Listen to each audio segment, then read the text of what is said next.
जय महाराष्ट्र। मी अनिकेत पेंडसे। पुढच्या 30 मिनिटात आपण घेणार आहोत 50 बातम्यांचा आढावा। सुरुवात करूयात महावेगवान घडामोडींना।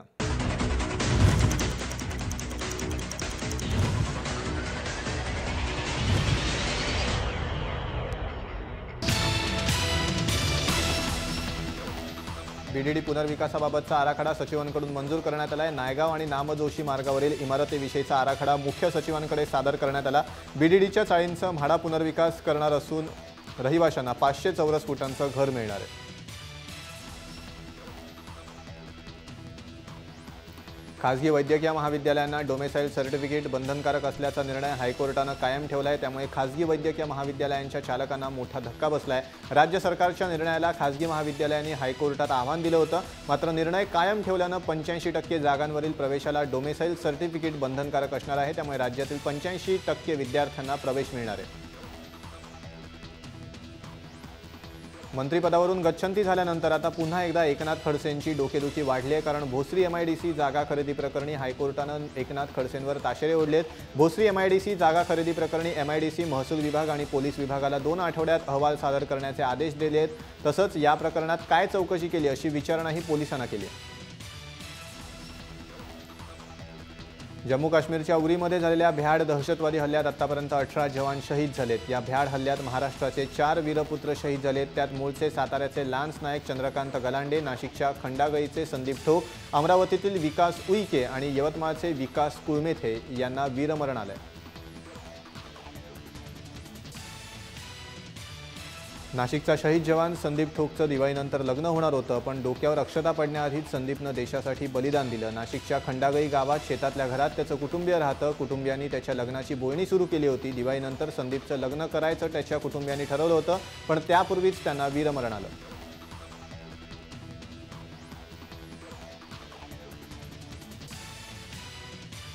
उरी हल्ल्यातील शहीद जवानांच्या कुटुंबांना महाराष्ट्र सरकारनं मदत जाहीर केली आहे। महाराष्ट्रातील 4 शहीद जवानांच्या कुटुंबांना महाराष्ट्र सरकार 15 लाख रुपये देणार आहेत। साताऱ्याचे चंद्रकांत गलांडे, नाशिकचे संदीप ठोक, अमरावतीचे विकास उईके आणि यवतमाळचे विकास जनार्दन कुळमे हे 4 महाराष्ट्राचे जवान उरी हल्ल्यात शहीद झालेत।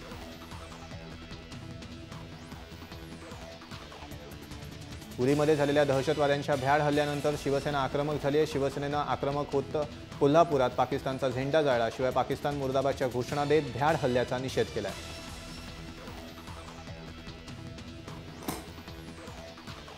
तर दुसरीकडे युवा सेनेनं देखील नाशकात पाकिस्तानचा झेंडा जाळत हल्ल्याचा निषेध केलाय। उरीमध्ये दहशतवाद्यांच्या हल्ल्यात 18 जवान शहीद झालेत। त्यामध्ये महाराष्ट्राच्या 4 जवानांना वीरमरण आलंय।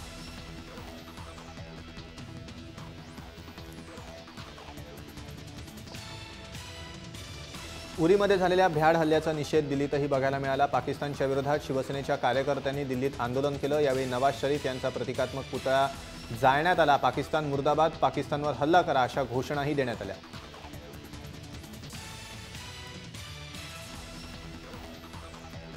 दरम्यान या भ्याड हल्ल्यानंतर देशभरात संताप व्यक्त केला जातोय। पाकिस्तानला जसास तसं उत्तर देण्याची मागणी देखील जोर धरू लागली। शहीदांना आदरांजली वाहण्यासाठी मुरादाबादमध्ये कॅन्डल मार्चचं आयोजन करण्यात आलं। कॅन्डल मार्चमध्ये मोठ्या प्रमाणात लोकांनी सहभाग घेतला। शिवाय पेंटिंग्सच्या माध्यमातून देखील जवानांना श्रद्धांजली वाहण्यात आली।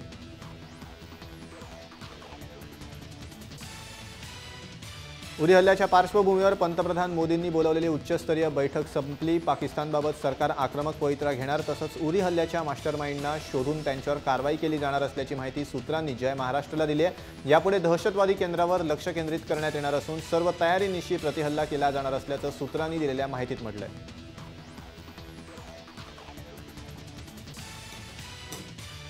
शरद पवारांनी उरी हल्ल्याबाबत प्रतिक्रिया दिली आहे। पाकपुरस्कृत दहशतवाद अजिबात खपवून घेऊ नका। केंद्र सरकारनं आता तातडीनं कारवाई करण्याची गरज आहे असं पवारांनी ट्विट केलंय।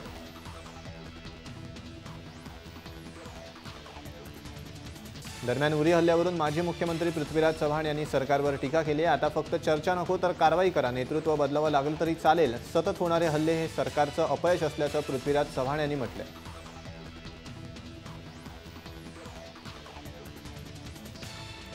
उरी इथल्या दहशतवादी हल्ल्यातून भारत सावरत नाही, तोच पाकिस्तानच्या संरक्षण मंत्र्यांनी भारतावर आण्विक हल्ल्याची धमकी दिली आहे। जर आमच्या सुरक्षेला धोका निर्माण झाला किंवा कोणी आमच्या हद्दीत पाऊल ठेवलं तर आण्विक हल्ला करायला आम्ही मागेपुढे पाहणार नाही, असं एका वृत्तवाहिनीला दिलेल्या मुलाखतीत ख्वाजा आसिफ यांनी म्हटलंय।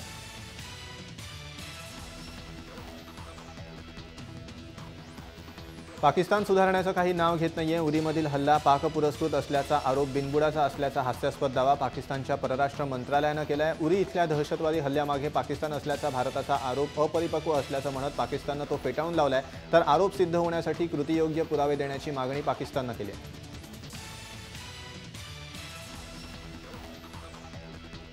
अमेरिकेनं लादेन याच्या बाबतीत पाकिस्तानात घुसून त्याला मारण्याचं धैर्य दाखवलं. तशी हिंमत मोदी सरकार दाखवणार नसेल तर आंतरराष्ट्रीय स्तरावरील तुमच्या स्थानाचा आम्हाला काय फायदा, असा सवाल शिवसेनेचे पक्षप्रमुख उद्धव ठाकरे यांनी आजच्या सामनाच्या अग्रलेखातून विचारलेला आहे. पाकिस्तानी कारस्थानाचे पुरावे शोधण्यापेक्षा ठोस लष्करी कारवाई करून पाकिस्तानला धडा शिकवा, अशी मागणी या अग्रलेखातून करण्यात आली आहे.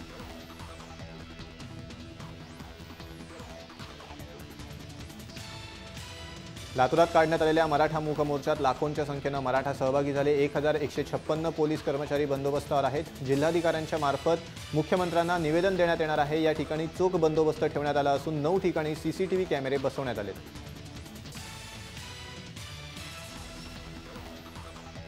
मराठा आरक्षणाचा चेंडू पुन्हा हायकोर्टात टोलवण्यात आलाय. सुप्रीम कोर्टानं हायकोर्टात याचिका करण्याचे निर्देश दिलेत. मराठा आरक्षणाबाबत सुप्रीम कोर्टात याचिका करण्यात आली होती. हायकोर्ट सहानुभूतीपूर्वक विचार करेल असा निकाल सुप्रीम कोर्टानं दिलाय.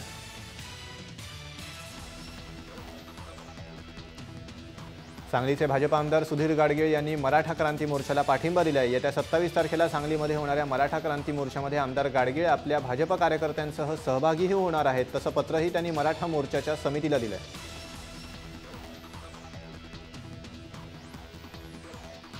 मराठा आरक्षणाच्या मुद्द्यानं वातावरण तापलेलं असतानाच आता परीट समाजही आरक्षणाच्या मुद्द्यावरून रस्त्यावर उतरलाय. नांदेडमध्ये परीट समाजाला आरक्षण देण्यात यावं या मागणीसाठी कपडे धुवून आगळ्या पद्धतीनं आंदोलन करण्यात आलंय. परीट समाजाला अनुसूचित जातीत एससी प्रवर्गात समाविष्ट करावा, अशी मागणी या आंदोलनात करण्यात आली.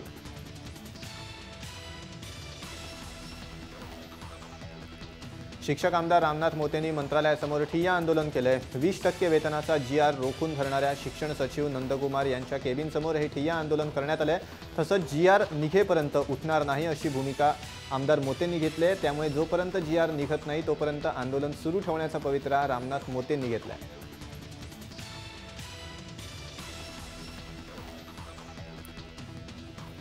दुष्काळग्रस्तांसाठी काम करणारे नेते मकरंद अनासपुरे यांनी मौन सोडत नेत्यांवर टीकास्त्र सोडलंय. वर्षभर रिकामं राजकारण करण्यापेक्षा मराठवाड्यातील नेत्यांनी पाण्यासाठी भांडावं, आम्ही सहनशील आहोत, याचा फायदा घेऊ नये, असा सल्ला अनासपुरे यांनी दिलाय. पिंपरी चिंचवडमध्ये पार पडलेल्या मराठवाडा मुक्ती दिन सोहळ्यात ते बोलत होते. शिर्डीत डेंग्यूनं थैमान घातलंय. 15 दिवसात 4 रुग्णांचा मृत्यू डेंग्यूनं झालेला आहे. त्यामुळे संतप्त नागरिकांनी शिर्डी नगरपालिकेवर मोर्चा काढलाय. 4 जणांच्या मृत्यूला नगरपालिका जबाबदार आहे, अशी घोषणा यावेळी संतप्त नागरिकांनी केली आहे.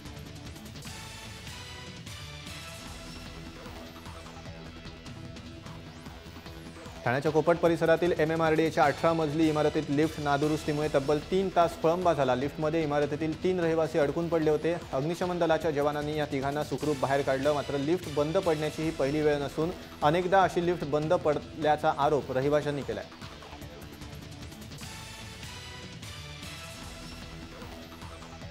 मुंबई गोवा महामार्गावर रत्नागिरी जिल्ह्यातील खेरशेतजवळ एसटी आणि खासगी ट्रॅव्हल्सच्या बसमध्ये अपघात झाला. या अपघातात 3 जण ठार झाले असून अपघातामुळे महामार्ग ठप्प झालाय.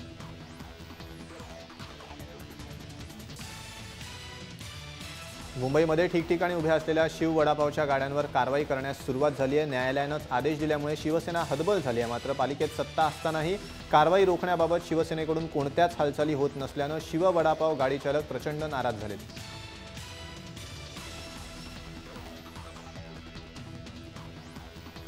महाराष्ट्रामध्ये राबवण्यात आलेल्या वृक्षारोपण उपक्रमाअंतर्गत 1 जुलैला 2,80,00,000 रोपं लावण्याच्या विक्रमाची नोंद लिम्का बुक ऑफ रेकॉर्डमध्ये करण्यात आली आहे. राष्ट्रीय विक्रम म्हणून लिम्का बुकमध्ये हा विक्रम नोंदवण्यात आला आहे. मुख्यमंत्री देवेंद्र फडणवीस यांनी या विक्रमाची नोंद झाल्याचं ट्विटरवरून जाहीर केलं आहे. राज्यातील स्मार्ट सिटी अभियानाला नवा आयाम देण्यासाठी ओरॅकल या जगप्रसिद्ध कंपनीसोबत महाराष्ट्राचा सामंजस्य करार होणार आहे. त्यासाठी मुख्यमंत्री देवेंद्र फडणवीस 2 दिवसांच्या अमेरिका दौऱ्यावर रवाना झालेत.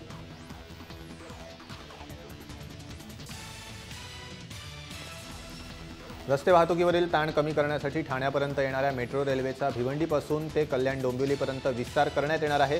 मुंबई महानगर प्रदेश विकास प्राधिकरणाच्या माध्यमातून हा प्रकल्प राबवण्याची तयारी पूर्ण करण्यात आली असून प्रकल्पाला मान्यताही देण्यात आली आहे, असं मुख्यमंत्री देवेंद्र फडणवीस यांनी स्पष्ट केलं आहे।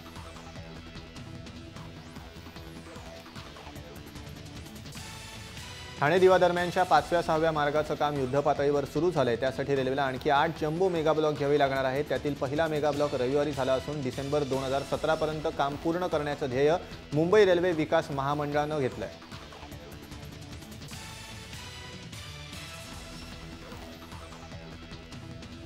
कचरा डेपोवरील ताण कमी करण्यासाठी मुंबई महापालिका कचऱ्याच्या वर्गीकरणावर भर देतेय। ओला आणि सुका कचरा वेगळा करण्यासाठी महापालिका प्रत्येक घरात कचऱ्याचे डबे पोहोचवणार आहे। त्यासाठी तब्बल 10 लाख डब्यांच्या खरेदीसाठी पालिका तब्बल 11 कोटी 30 लाख रुपये खर्च करणार आहे।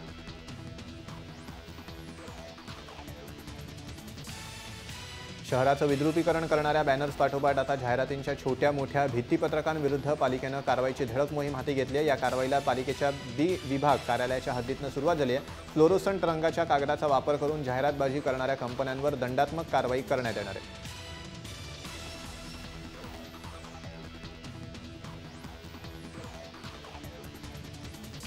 शालेय विद्यार्थ्यांच्या दप्तरांचं ओझं कमी करण्यासाठी न्यायालयीन लढाई सुरू आहे। विद्यार्थ्यांचं दप्तर हलकं झालंय की नाही हे तपासण्याचं शिवधनुष्य पुन्हा एकदा शिक्षण विभागानं उचललंय। येत्या आठवड्यापासून मुंबईच्या तिन्ही विभागातील शाळा विद्यार्थ्यांच्या दप्तरांची पाहणी होणार असून त्यानंतर दप्तर ओझ्यासंदर्भात शिक्षण विभागाला अहवाल सादर केला जाणार आहे।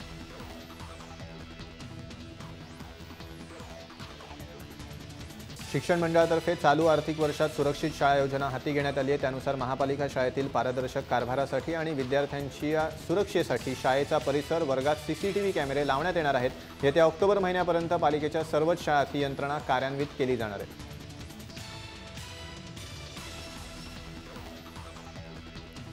50 सीसी क्षमतेचं वाहन नसल्यास 16 ते 18 वर्ष वयोगटातील युवकांना वाहन चालवण्याचा परवाना न देण्याचा निर्णय परिवहन आयुक्तालयानं घेतलाय। आजपासून या निर्णयाच्या अंमलबजावणीची सुरुवात झाली। यानुसार यापुढे संबंधित वयोगटातील अर्जदारांकडे 50 सीसी क्षमतेचे नॉन गिअर वाहन असेल तरच त्यांना लायसन्स द्यावं, अन्यथा लायसन्स देऊ नये असा आदेश सर्व आरटीओंना देण्यात आलाय।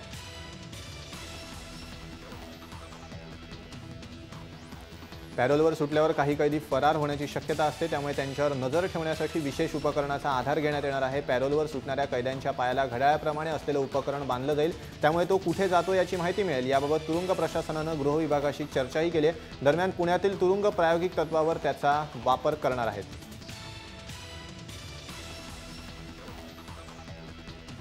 दक्षिण मध्य मुंबईत डेंगीनं थैमान घातलंय। भायखळ्यापासून शिवपर्यंत या साथीचे तब्बल 240 रुग्ण आढळले। त्यात सर्वाधिक रुग्ण प्रभादेवी वरळी परिसरातील आहेत। सतत सुरू असलेला पाऊस थांबल्यानंतर आठवडाभरानं पुन्हा डेंगीचा धोका वाढण्याची शक्यता आहे। साईनमधील पाण्यानं भरलेले ड्रम, नव्या इमारतींचं बांधकाम, त्यामुळे डेंग्यूचे डास मोठ्या प्रमाणावर निर्माण होत आहेत।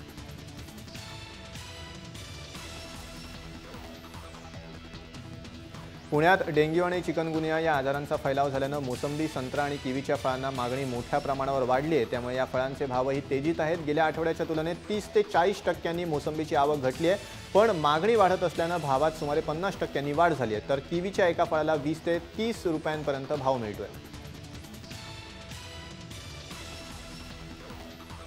नवीन पनवेलच्या वसाहतींमधील रस्त्यांवर मोठ्या प्रमाणात वाहनं बेकायदा उभी केली जात आहेत। त्यामुळे वाहतूक कोंडीचा त्रास नागरिक आणि विद्यार्थ्यांना सहन करावा लागतोय। त्यामुळे अशा वाहन चालकांविरोधात कारवाई करण्याची मागणी इथल्या गृहनिर्माण सोसायट्यांनी वाहतूक पोलिसांकडे केली आहे। याबाबतचं निवेदन त्यांनी पोलिसांना दिलं।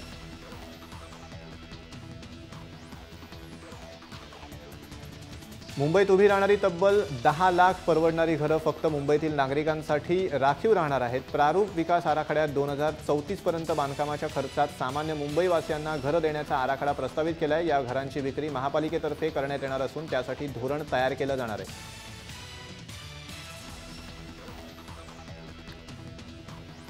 पंतप्रधान प्रगती योजनेअंतर्गत पनवेल तालुक्यात 19 सप्टेंबर ते 4 ऑक्टोबर या कालावधीत कुष्ठरोगी शोध मोहीम राबवण्यात येते। त्यात स्वयंसेवक घरोघरी जाऊन कुष्ठरोगाबाबतची लक्षणं आणि त्यावरील उपचाराची माहिती देणार आहेत। नागरिकांची तपासणी करून संशयित रुग्ण शोधण्यात येणार आहेत। निदान झालेल्या रुग्णांवर सरकारी आरोग्य संस्थेमार्फत औषधोपचार करण्यात येणार आहेत।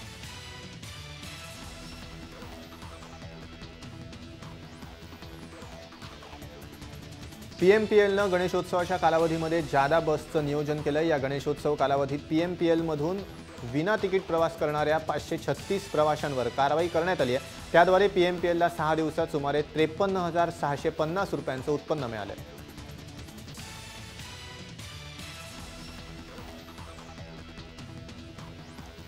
महाबळेश्वर सध्या खड्ड्यांमध्ये हरवलं असून विविध पॉइंटकडे जाणाऱ्या रस्त्यांच्या दुरवस्थेमुळे पर्यटकांमधून संताप व्यक्त केला जातोय। खड्डे आणि महाबळेश्वर हे समीकरण याही वर्षी कायम असून या पर्यटनस्थळी सर्वच प्रेक्षणीय स्थळांकडे जाणारे रस्ते हे खड्डेमय झालेत। पाचगणी, मेढा, प्रतापगड, तापोळा या रस्त्यांची ठिकठिकाणी दुरवस्था झाली आहे।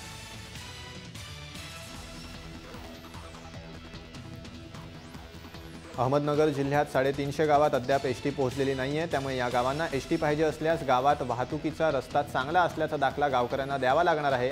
दाखला मिळवण्यासाठी महामंडळानं एसटी नसलेल्या गावांशी संपर्क साधला असून दाखला मिळताच एसटी सुरू करण्याची तयारी ठेवली आहे।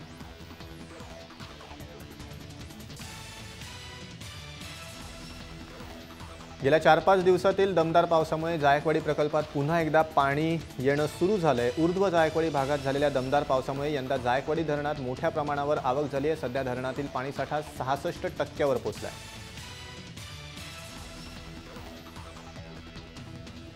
कावेरी पाणी वाटपाच्या मुद्द्यावरून मागच्या आठवड्यात तमिळनाडूमध्ये जाळण्यात आलेल्या 42 बसेस या फक्त 100 रुपये आणि 1 प्लेट बिर्याणीसाठी जाळण्यात आल्याचा संशय व्यक्त केला जातोय। या प्रकरणी पोलिसांनी सी भाग्या नावाच्या महिलेला अटक केली आहे। तिनंच बसेस जाळण्यासाठी जमावाला चिथावणी दिल्याचा संशय आहे।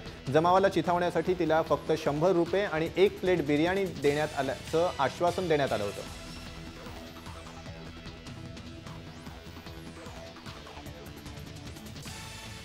स्वच्छ भारत मोहिमेअंतर्गत शौचालय बांधण्यासाठी केंद्र सरकारनं निधी उपलब्ध करून दिल्यानंतरही उघड्यावर शौचालय जाण्याचं प्रमाण कमी झालेलं नाही। यावर उपाय म्हणून हरियाणातील यमुनानगर जिल्हा प्रशासनानं उघड्यावर शौचालय बसणाऱ्यांचं थेट ड्रोनद्वारे चित्रीकरण करण्याचा निर्णय घेतलाय।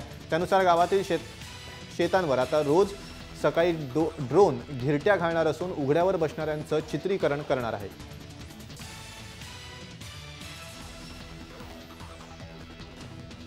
सॅमसंग गॅलेक्सी नोट 7 स्मार्टफोनच्या बॅटरीचं चार्जिंग करताना स्फोट होत आहेत। वाढत्या तक्रारींमुळे अखेर कंपनीनं जगभरातून स्मार्टफोन परत मागवलेत। मात्र फ्लोरिडात एका युजरनं खिशातच नोट 7 फोनचा स्फोट झाल्याची तक्रार केली आहे। खिशातच फोनचा स्फोट झाल्यानं उजव्या पायाला भाजलं आहे। दरम्यान या व्यक्तीनं सॅमसंग विरोधात खटला दाखल केलाय।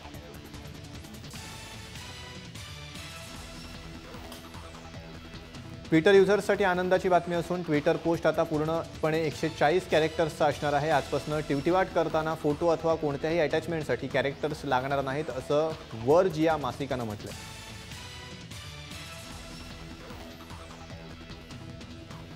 मोटोरोला कंपनीनं भारतात आपला नवा smartphone motor E3 power launch केलाय। या महिन्यापासूनच हा स्मार्टफोन विक्रीसाठी उपलब्ध असणार आहे। या स्मार्टफोनला 5 इंच HD डिस्प्ले असून 2 GB रॅम देण्यात आलाय। तसंच 16 GB internal memory, 8 megapixel rare camera आणि 5 मेगापिक्सल फ्रंट कॅमेरा देण्यात आलाय।